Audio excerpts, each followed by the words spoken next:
feel it. I can feel it. I'm afraid. Robots became so intelligent, they defined themselves as human beings. Torture! I was always taught torture was wrong, but I'm pro-America, and now that they say torture's good, well, I've decided that when in Rome, do as the Romans did. But humans don't care about seeing other humans tortured. We've been dehumanized. They got mad though when the Marines threw that puppy off the cliff because people still have empathy for animals. I thought, what about an iPad? What is it gonna think? People love inanimate objects. They love things. They love possessions.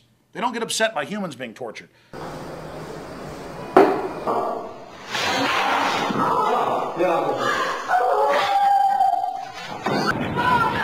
Yes, naughty little boys. So I thought, what would happen if we tortured an iPad? And that's what we're about to do.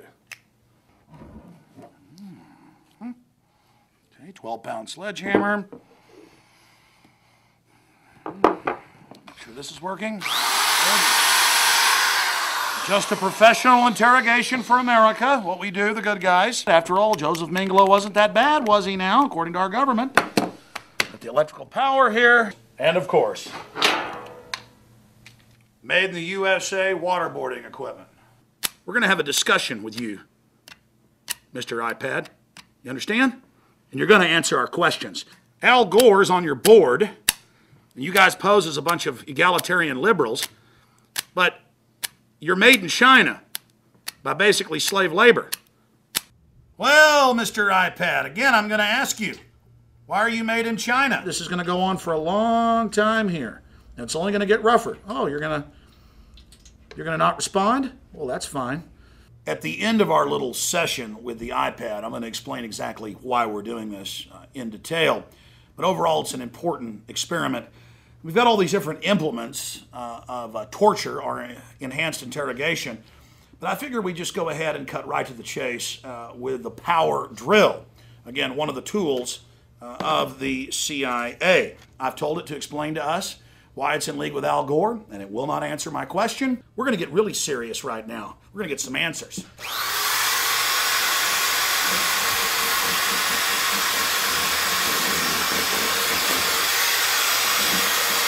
Now I'm not even going to ask you questions. This is like in Pakistan when a Predator drone drops a bomb on a wedding.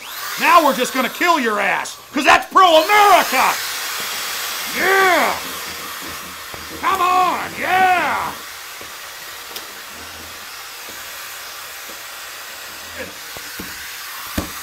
Answer my questions! We're the good guys! We're America! You will answer our questions! Torture is good! I smell China. Literally, you can smell it. Look at that smoke coming out. Let me get you cleaned up for the next round. Well, you're still alive. We've been torturing you for quite a while. Because again, that's the American way. That's freedom. And now we're going to go ahead and put you out of your misery with a firing squad. So let's put your little blindfold on. Let's give you a cigarette. Good. It's time for the firing squad for high treason. No judge, no court, no nothing. Under the Enemy Belligerence Act, now in the U.S. Senate, we're allowed to arrest you as a U.S. citizen, torture you, kill you, do whatever we want, because that is freedom. Enjoy your cigarette.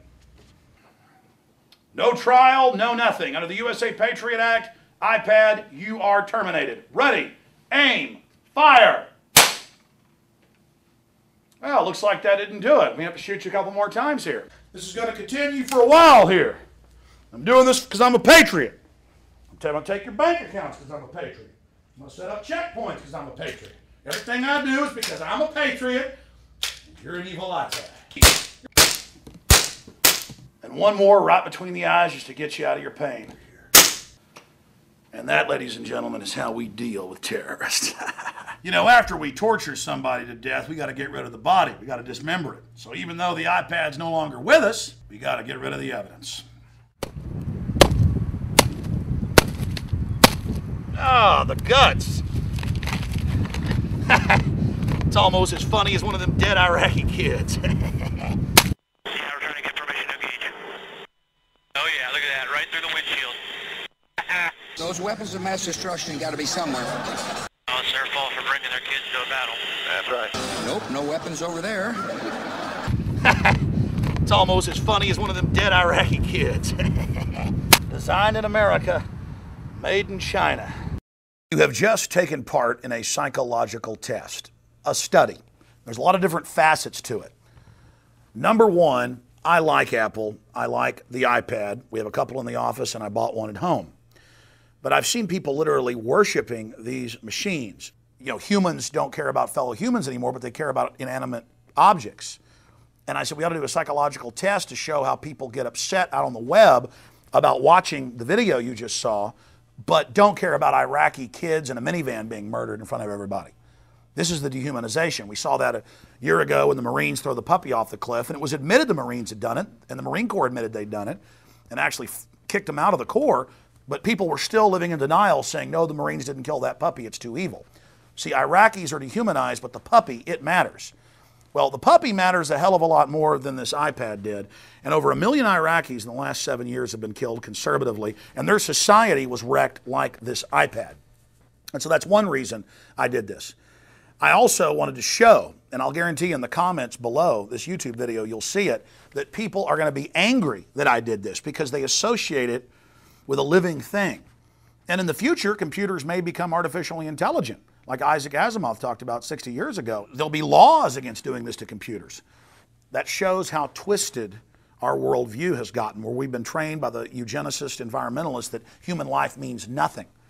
But I do want to add something here. I don't believe in reincarnation, not in animal life, not in human life. But in the case of this iPad, it did not die. Its consciousness, or all of its programs and apps, are downloaded on 2 computers over there, and we've already bought a replacement. And so literally the data that was in this iPod will repossess and will enter the body of a new iPad. But Iraqi civilization and many other civilizations, many areas of Serbia, have been reduced to rubble that resembles this pile of junk.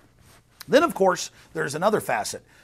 Apple claims they're all liberal and trendy and care about humanity, but Al Gore, who wants to put carbon taxes that will reduce world population in place, is on their board. And Apple pushes all of this anti-private property rights, anti-human propaganda. And so I guess it makes sense that they have giant factories with people working for slave wages all over China. Oh yeah, designed in America, made in China. And the people there are being paid so little they can't ever afford to buy an iPad. And so there's also a lot of hypocrisy there. I think technology is great, but it's a double-edged sword. It can be used as a tool for good or for bad. But for those of you out there that were upset by seeing this happen, or think it was wasteful, $500, this will probably get 1 million views in the next year, and will educate thousands and thousands of people that watch it who will get what we did here today. And then, of course, there's the subject of torture itself. The Army's own report, the Tagumba report, admitted they were raping children, torturing people with battery acid, with drills, torturing people's children in front of them. Those are human beings, ladies and gentlemen, and are 1 trillion times more important than this iPad that the mind of man created. Man is the greatest species on this planet. Man is reaching towards the stars. And we also need to be wary of the future of technology, lest it supplant humanity and be used by a technocratic elite to set up a prison planet. The elite have written many white papers stating that because they have robotics and automation, they don't need a large population anymore. That's why Bill Joy back in 2000 wrote the article, Why the Future Doesn't Need Us, and discussed the fact that the elite are seriously considering exterminating the majority of the world population. I know a lot of you went to college and you believe in the people bomb and you believe there's too many people. The problem is you don't understand that you're in the crosshairs of the elite as well. And machines are being used as one of the major tools to control us, to track us, to predict our movements, to predict our very thoughts. And so it's important to keep technology on a very short leash, lest it be used to enslave us. Again, I'm Alex Jones with Infowars.com. I hope this little presentation has spurred some of you to think. I hope you'll have lively discussions with your friends and coworkers and neighbors about the torture of an iPad. Of all the reasons we did this, number one is to get you thinking out there. Many of you can't form relationships with fellow humans now. You're only forming them with machines. You're losing your humanity. The vocabulary of the average American has shrunk by thousands and thousands of words. And the statistics show it's even getting worse with young people, with teenagers. You go out to a restaurant, you see all the kids around the table texting their friends. I love technology, but I also understand the downsides. And that's why we showed you here. It isn't machines that matter. It's the people that built them. It's this precious species. Rediscover the power of humanity.